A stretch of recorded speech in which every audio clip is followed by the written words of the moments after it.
Pernah manggil ya Jabbar pas lagi sakit hati? Makanya sering sakit hati. Jabbar itu panggilan untuk orang yang lagi sakit hati, habis dikecewain. Dikecewain oleh apa? Banyak lah, tergantung circle kehidupan kita ya. Ada yang circle-nya lebih ke main, berarti disakitin sama gengnya. Ada yang circle-nya lebih ke romantis-romantisan, disakitin oleh mantannya. Ada yang circle hidupnya seputar masalah kerja, disakitin oleh vendornya, oleh partnernya, oleh teman bisnisnya.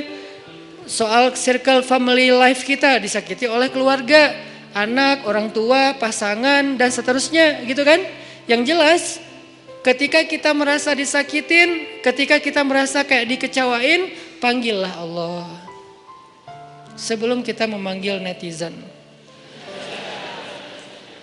Kan kita suka manggil netizen dulu ya. Posting, update status, story. Terus storynya tuh curhatnya minta respon lagi tuh. Dengan kasih polling lah. Dengan request lah gitu kan.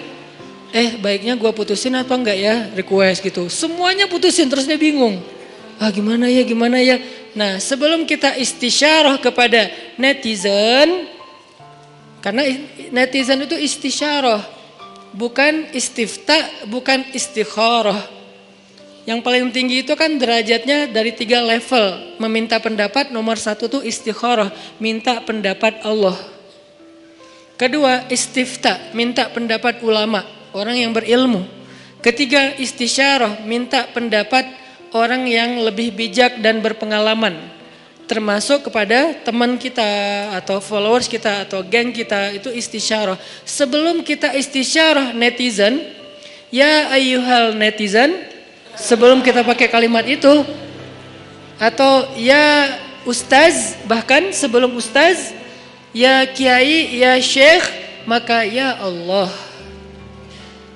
Panggil Allah Subhanahu wa ta'ala. Manggilnya gimana Ustadz? Salah satunya selain kata Allah pastinya, karena itu kalimat yang paling mulia, kita juga bisa manggil tematik. Ya Jabbar. Ya Jabbar itu bisa 2. Sebetulnya 3 maknanya Jabbar, tapi yang lebih common itu 2. 1, dipanggil untuk masalah-masalah yang sifatnya bukan hanya besar, tapi kayak kekuatan. Ya Jabbar, ya Qahar. Arti Jabbar dalam konteks itu yang perkasa, yang memaksa, ya Qahar yang menaklukkan. Sehingga dipakailah kalimat Jabbar, Qahar, Aziz, kan kata-kata yang nama-nama yang perkasa gitu untuk doa-doa yang sifatnya biasanya dipakainya dalam kondisi terzolimi. Ini doa-doa orang yang terzolimi. Kayaknya nggak perlu dihafal juga sih.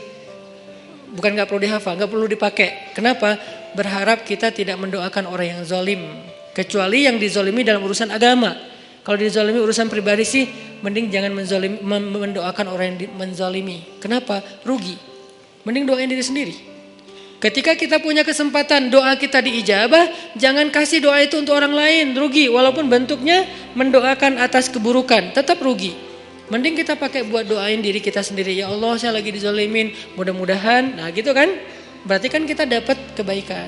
Ya Jabbar, itu panggilan orang yang sedang sakit hati. Jadi 1 artinya untuk orang yang lagi dizolimi, 1 lagi untuk orang yang lagi hatinya kayak sedih, kayak disakitin. Gak sebesar zolim sih, cuman ya lumayan lah, bikin gak bisa tidur, bikin tumbuh jerawat gara-gara itu gitu kan ya.